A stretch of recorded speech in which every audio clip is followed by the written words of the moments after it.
Hi, I'm Chris Cooper. Welcome to the Family Plot, Gardening in the Mid-South. Thanks for joining us. It's time to start getting some of our outdoor plants ready to move indoors. Today, Lori Williams is here to tell us how to do it. And as winter approaches, critters are starting to look for shelter, and our houses look like a pretty good option. Today, Mr. D is going to give us tips on keeping them outside where they belong. All that and more is just ahead on the Family Plot, Gardening in the Mid-South, so stay with us. This is a production of WKNO Memphis. Production funding for the Family Plot, Gardening in the Mid-South is provided by Goodwin's Landscape and Garden Center in Germantown since 1943 and continuing to offer its plants for successful gardening with 7 greenhouses and 3 acres of plants, plus comprehensive landscape services. International Paper Foundation, the WKNO Production Fund, the WKNO Endowment Fund, and by viewers like you. Thank you.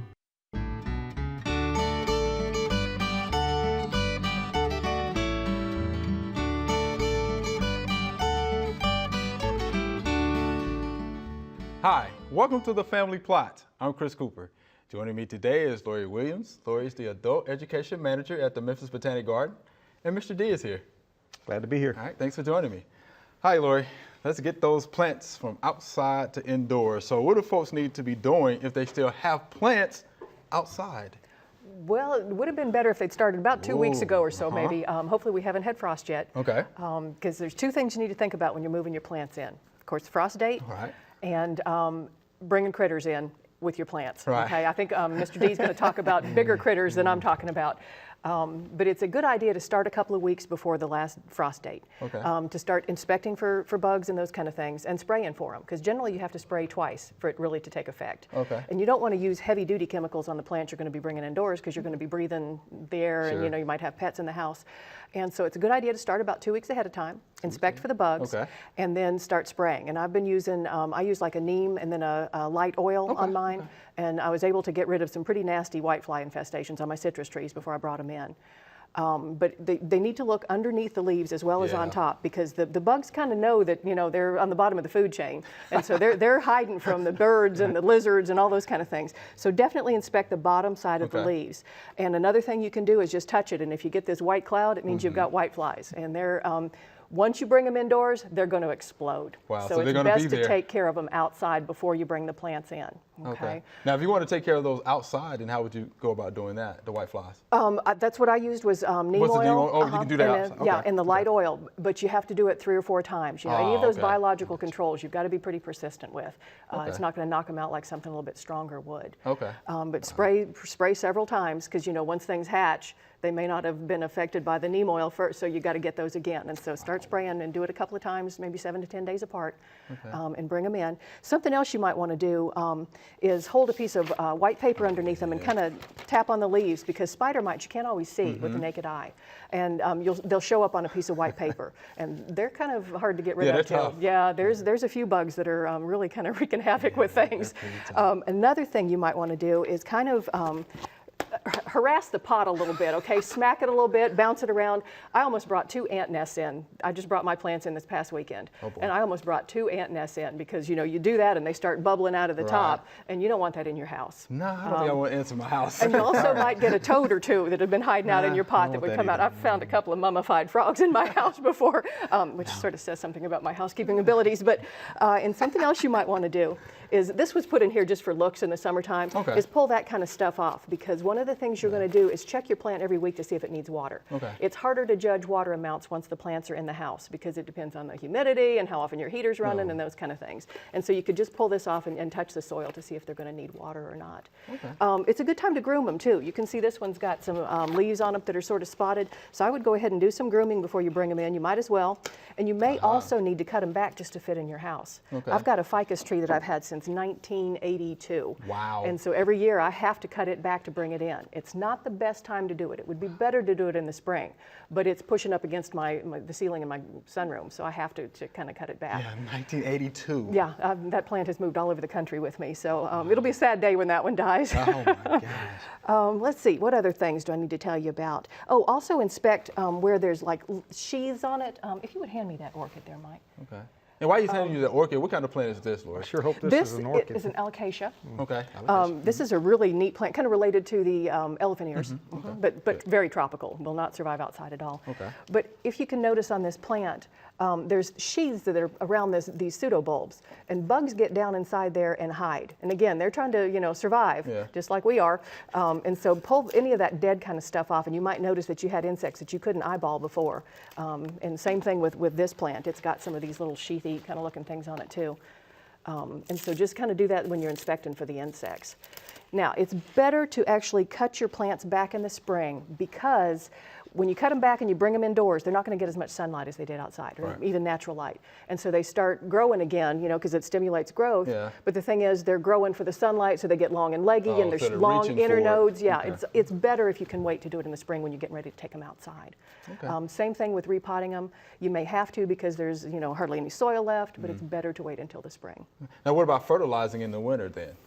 Generally, you don't. You don't? You just kind of hang back on it. October through March, I don't usually fertilize my plants. Now, my citrus trees I do, because we're trying to stimulate flower buds on them so I can get some fruits. But most tropical plants, you just kind of lay off of the fertilizer, because again, you don't want to stimulate a whole lot of growth while they're indoors. Sure. So you want those plants to dry out, the soil to dry out before you water them, or what's the best rule of thumb for that? Because it kind of goes a lot of It depends different on the ways. plant. Yeah, okay. Yeah, it's important to know what you've got, because Okay. some plants want even moisture all the time. Yeah. And then some plants like to dry out in between. If you keep them evenly moist, they'll sort of tend to kind of start rotting and those kind of things. What So about orchids? How about those? orchids Because I know are they're real sensitive. generally killed more often by overwatering than underwatering. Okay. People tend to think, it's a tropical plant and all, so they water and water and water. And the foliage will actually start to look desiccated. It'll actually start shrinking like it's dried out. But what's happened is the roots have rotted, so they're not pulling up water, so they give them more water, and they're Yes. basically drowned in the plant. Yeah. Wow. Kills more houseplants than anything else, huh? Overwatering. Overwatering. Yep. All right. What do we need to put our plants, though, when we bring them inside? Where's a good place? And I guess it depends, again, on the type of The plant. type of plant. You need to Okay. know what you have and what its natural growing situation is. A cactus isn't going to do well in a like a north window. It needs bright, direct sunlight. But other things, this one, if you put it in a west window, it might actually fry a little bit. It might get brown spots on it from too much sun. Okay. So know what you have. None of them are going to do well in a dark corner. My mother-in-law was an interior decorator, and she would come into my house and she'd say, "You plant people, you always want to put your plants in the windows," and it's like, yeah, So they'll all need some kind of light. Some kind of yeah, light. don't try to beautify a dark corner with your plants. It just won't get a silk plant if you want to do that. You got that, Mr. D? I see you over there. That's what you make plastic plants for. Plastic plants for the dark corners. Huh? That's Just right. dust them off every once in a while, Yeah. huh? They'll be just fine. And just hose them off. Actually, it works pretty good with the plastic ones. Okay, now let's look at this one more time before we run out of time. So we can go into another pot size, right? Right, Is what right. you would recommend? before- Generally, about a 2-inch bigger pot would be 2-inch good bigger. if you're going to repot. But again, if you can wait till spring, that's a better time. Okay, wait till spring is better. Okay. Yeah. What kind of potting soil do you like? Soilless potting mix. You don't want to go out and Soilless. dig garden soil because it's got some pathogens and those kind of things in it. Natural things that are good out in the garden, not so good in a houseplant pot. But get a soilless mix, and then I've been mixing in a lot of worm compost and having great results. I've got more citrus fruit on my trees this year than I ever have before. Worm compost. Worm compost. Yeah, It works pretty good. I like it a lot. What about dusting off the leaves? Is there anything Real we can good use idea for to that, rinse or- it off. Well, I don't use anything but water and a sponge. okay. Yeah, and you can actually spritz them off when they're outdoors. Okay. I start in the morning when I'm going to bring them in so that the foliage can dry a little bit. Water them real good for the last time, because you're not going to be able to water them as well once they're indoors in a saucer as you would when you're outside, and can use the hose end sprayer or the water wand. All right. Well, thanks, Lori. Appreciate that Certainly. good information. All right. There are a number of gardening events going on in the next couple of weeks. Here are just a few that might interest you.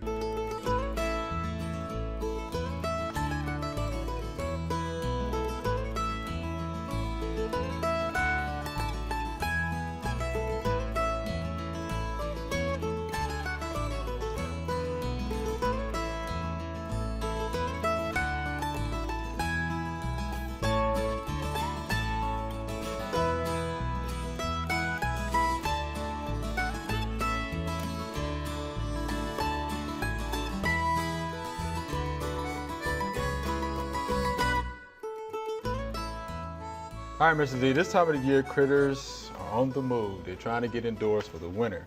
And over at the Extension office, of course, we're getting a lot of questions, about controlling these critters, or how do we get the critters out for the winter time. So how do we go about doing that?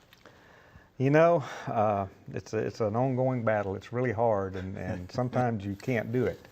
But with insects like ants and spiders, you can use sticky traps at areas where they come in. You can try to close up any hole that you've got with great stuff foam or with hardware cloth or things like that. You can lay down an insecticide barrier, and the insecticides for spiders and ants are the same. The three that are recommended: bifenthrin, esfenvalerate, and lambda-cyhalothrin. Okay. All three of those insecticides are in the Red Book for spiders and ants. You can use baits for ants. Baits don't help take care of spiders, but baits do a good job for ants inside the house, and I would prefer to use baits inside the house. You can use baits outside the house also, and there are several that are recommended. With the spiders, keep in mind that spiders are beneficial. Yeah. You know, they're going to eat some of the other insects that you're trying to keep out of the house. So that is not such a bad thing to have a spider in your house every once in a while. You can sweep it out and toss it outside, and it probably depends on who you. But if it's a brown recluse, who you ask, though, yeah, a lot of people are scared of spiders. Yeah, so right. Yeah. Brown recluse is something, that's a different ball game. It's important if you use baits in the house not to use insecticides around the baits, because you're basically wasting your time there. And with certain types of ants like pharaoh ants, we do not recommend using any kind of insecticide for pharaoh ants. Only baits will take care of that particular type of ant. Okay. But what's the difference, pharaoh ant? Would people know what that is? Pharaoh ant's a little bitty ant, and they're very hard to kill with insecticides. Okay. Yeah. And if you've been trying to treat with insecticides and you're not having any luck, it's probably pharaoh ant. And you can check the label, because industry knows the difference, and they will tell you whether or not they will kill pharaoh ants or not. Okay. On the label.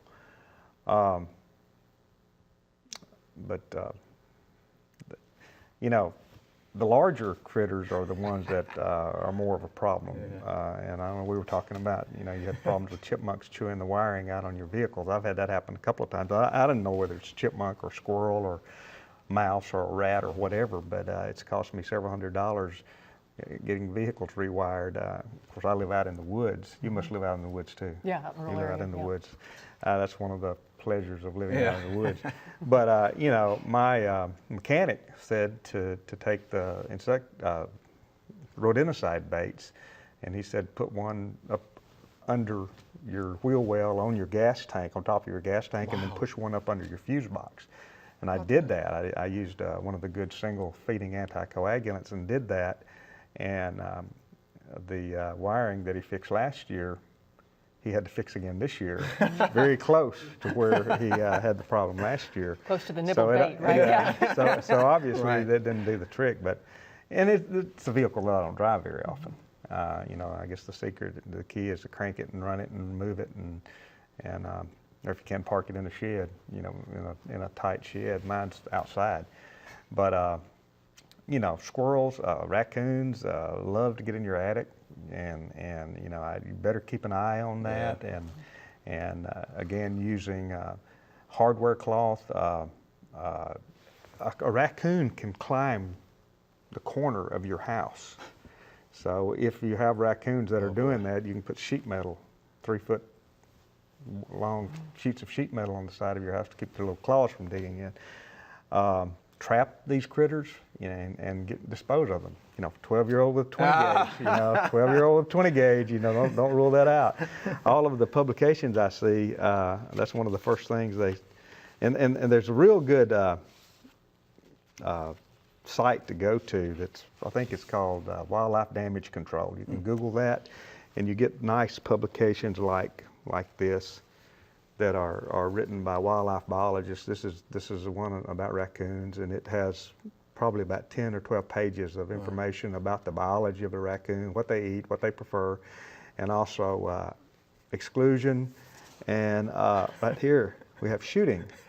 Shooting is on the front page, and where you're within law, legally able to do that.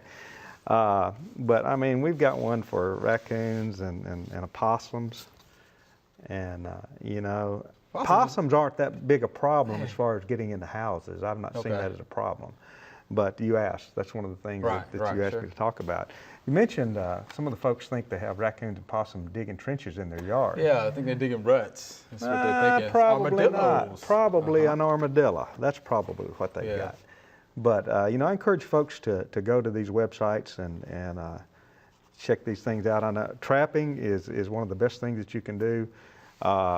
Baits for possums, if you're having problems with possums, they eat anything. They're omnivores. So vegetables, apple slices, sardines, scrap meat, canned dog food, chicken entrails. I don't know where you're going to get that. Fish and table scraps. And for raccoons, fish. They like fish, fresh or canned. Scrap meat, canned dog food, sardines, chicken, whole fresh egg over sardines. I guess you need to prepare your bed if you want to go that route. My goodness. Bacon, table scraps, sweet corn, fish-flavored cat food. Wow, bacon. How about that? Yeah. I'm not cooking for a raccoon. I'm not going to do it. You're making me hungry. Yeah. With armadillos, armadillos like to feed on grub worms. Grubs. That's what they prefer. And they go after earthworms too, right? they do, but grub worms is their preferred diet. With an armadillo, using a live trap, they recommend, armadillos aren't as smart as some of the other critters. They recommend putting wings on the trap so that that's just one by 6 planks that you lay alongside and you kind of guide them toward the trap, and they'll eat the like a little lit runway sort of. There you are. There you are. That's right. Yeah. And the bait for armadillos says actually you really don't have to bait this trap. Oh, Apparently just they'll leave it walk there. on in there anyway. But if bait's desired, use overripe or spoiled fruit, fetid meats, or mealworms. For armadillo baits. But happy hunting is about all I can say. We don't guarantee anything. It's an ongoing battle for you and me, Lori. And but it's worth it. It's worth it to be able to live out there in the woods and commune with nature, I guess. Alone with nature. That's right. All right, here's our Q&A session. Miss Lori, you jump in there with us, okay? We have a viewer question and a photo from Todd and Tammy in Bartlett. These things keep popping up in random places in our yard. We have never seen anything like it before, and we're wondering if you know what they are and how to get rid of them. Mr. D, what do you think? That's either a mushroom or a dried up slime mold. It's a mushroom. It's a mushroom? Right. Okay, just a type of mushroom? Just a type of mushroom. I actually had it in my own yard. I got 'em too. It's called dead man's hand. Dead man's hand. Dead man's hand. Scleroderma gester. Okay. That's what that is. It's just living on decaying organic material. Matter, nothing to worry about. That's what it is. Take a broom to it if you want to get rid of it, and that's all. Yeah, I kind of kicked mine around a little bit, but don't do what I did before. I tried to run over one with the lawnmower. That didn't work out too good. Puff out? Yeah. Clogged up my lawnmower pretty good. But yeah, that's what it is. And it's pretty much the ones in my yard were about the size of a softball. Wow. Okay, so they're pretty good size. You probably spread spores all over I the did. place when you did that. I did. Yeah, silly Infected me. the But whole I just wanted neighborhood. to try it and see. Yeah, but I won't do that again. But yeah, it's just living on dead organic material, and that's what it is. One of You'll be life's fine. little lessons, yeah. Don't Yeah, run over one of that. life's lessons: don't run over that with a lawnmower. Don't run over a Mr. dead Todd man's and hand, Tammy. right. Yeah, the dead man's hand. So that's what that is, and it's pretty much just harmless. Okay. Of course, mushrooms do contain spores, so you'll be fine with that. Okay, here's our next email, and it is from Jane in Millington. She's living in a rental house. I garden in pots. How can I protect the plants this winter if I don't have a garage? And we have Lori with us today. that's right. So that works. Ms. Lori, what do you think? Well, the larger the pot is, the more chance it is the plant will survive because Okay. it's got more insulation around the roots. Larger the pot. Okay. Larger the pot, so she could put them into bigger pots if she wanted to. Make sure what you have is a perennial. They may be annuals, so no matter what you do, they're going to die anyway. Okay. A lot of the flowers are annuals, but make sure that they're perennials. She can put them in on a warmer side of the house, southwest corner, something like that. Stay away from the north corner. What else? If we're going to have a winter like we did last year. Last year was nasty. Brutal. She can kind of group them all together and then maybe wrap white plastic around them and put pine needles down in there, and that will add another layer of insulation. We've even heard about wrapping them in bubble wrap. Haven't tried it myself. Bubble wrap. Bubble wrap that will provide just another layer of insulation from Dead moisture. airspace, it makes sense. Yeah, okay. Doesn't look too good, but Yeah. you know. I would have thought of It'll that. survive Bubble your wrap. plants, Okay, yeah. I can see where that makes sense. And always make sure that they're well watered before we get a Yes. really hard freeze. That'll help the plant survive that. Okay, good. There you have it, Miss Jane. Okay, and here's the second part of her question. Now, about the fire ant episode, Mr. D, I've heard that pouring boiling water on the mound could kill the ants. Does that really work? Look at his face, Lord. Look at his face. I wouldn't count on it. I wouldn't count on You it wouldn't because count on it. heat rises, and that boiling water, as soon as it hits the ground, is going to start cooling down. Those fire ants aren't in the top of that mound anyway. You know, they may be several inches down. So I would not count on it. It's going to make them mad, too. Oh, They're going to come bubbling out of that. Yeah, and their doors are behind you, so they're coming at you from the rear when you're doing that. So I'd say you're basically wasting your time, in my opinion. Yeah, so you're wasting your time boiling the water, even get it out there to do it. Right. Wow, so there you have it, Miss Jane. Don't do it, doesn't work. All right, here's our next email from Ernest. And why does my Cardellani plant, also known as Australian dragon or Thai plant, leaf tips turn brown and wither? What is going on? What do you think about that? Or Could be one of two things. It's more than likely low humidity if it's an indoor plant. okay, The bad news is sometimes overwatering can also turn leaf tips brown. Yes, that So was- you've got, you know, opposite problems causing the same symptom. But it depends on how much moisture is in the air. If it's a real dry, like if it's in the house with Yeah. the heat running, something they could try doing is one of those pebble trays. We've talked about that before Yeah, on the we show, where you have a big tray with pebbles in it, and then there's always water in that to evaporate and provide some humidity. Otherwise, you could mist your plant often. Okay. I do that with my orchids that are on rafts, so that like that staghorn fern over there. I mist them just really often just to keep the humidity high around them. okay. Yeah, and I definitely thought about the watering. Anytime you have the leaf tips that are brown, the first thing I think about is your watering. Either too much or too little. Too little, much yeah. or too little for your Cordellini plant, which are beautiful plants. I hope I pronounced that right. Here you have it, Ernest. Next question. I recently saw the show when somebody asked about transplanting their figs. I am new to the area and wanted to know what figs grow best here and when do you plant them, Mr. D? We need Bill Calvert here. We need Bill the Culver. fig Who's the fig master. Yeah, that's the fig right. master, Bill Calvert. That's right.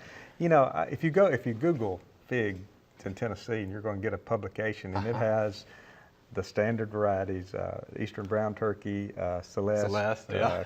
Alma, and Cadota. And Magnolia. is Yeah, one. a few of those are on our list. But if you look, that publication was written in 1997, I think. The one that I found.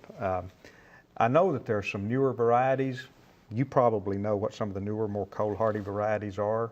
I know the same ones you know. Yeah, Yeah. well, So that- we that- need I to mean- get that updated. Yeah. We do need to get that Yeah, it needs updated. to get We updated. probably need to talk to Bill Calvert before, as we're updating that, because Bill is a, super master gardener here in the area. I Yeah. haven't talked to him in a long time, but he is expert at growing figs, and I know he had some varieties other than those, Other than those. that we listed. But those, I mean, And Dr. Lockwood, too, in Knoxville would probably, he's the one that wrote the '97 he wrote that, so publication. yeah, he probably know there are any new yeah. ones out there. That's right.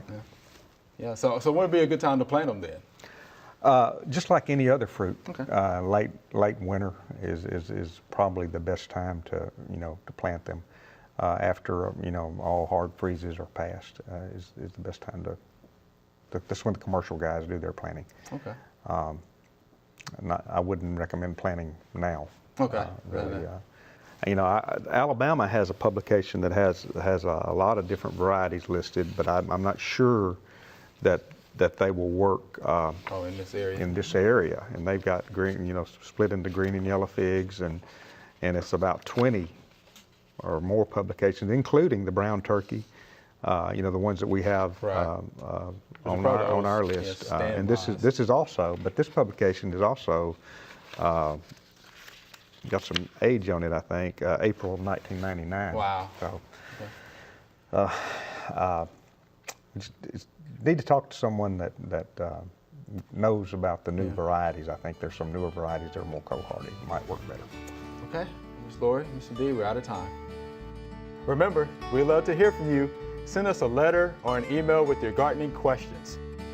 send your email to familyplot@wkno.org. The mailing address is Family Plot, 7151 Cherry Farms Road, Cordova, Tennessee, 38016. You can also follow us on Facebook and Twitter. We're down to the last few episodes before we go dormant for the winter, so get those letters and emails to us as soon as possible. I'm Chris Cooper. Thanks for watching, and be sure to join us next time for the Family Plot, Gardening in the Mid-South. Be safe.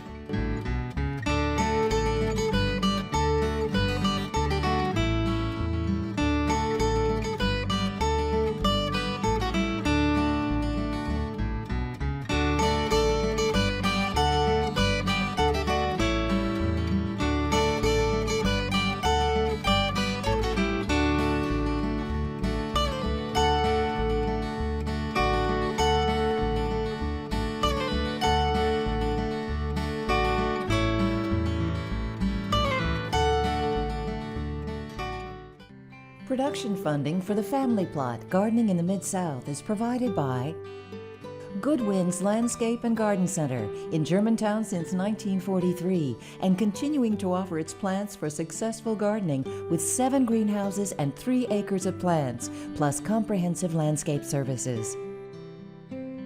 International Paper Foundation, the WKNO Production Fund, the WKNO Endowment Fund, and by viewers like you. Thank you.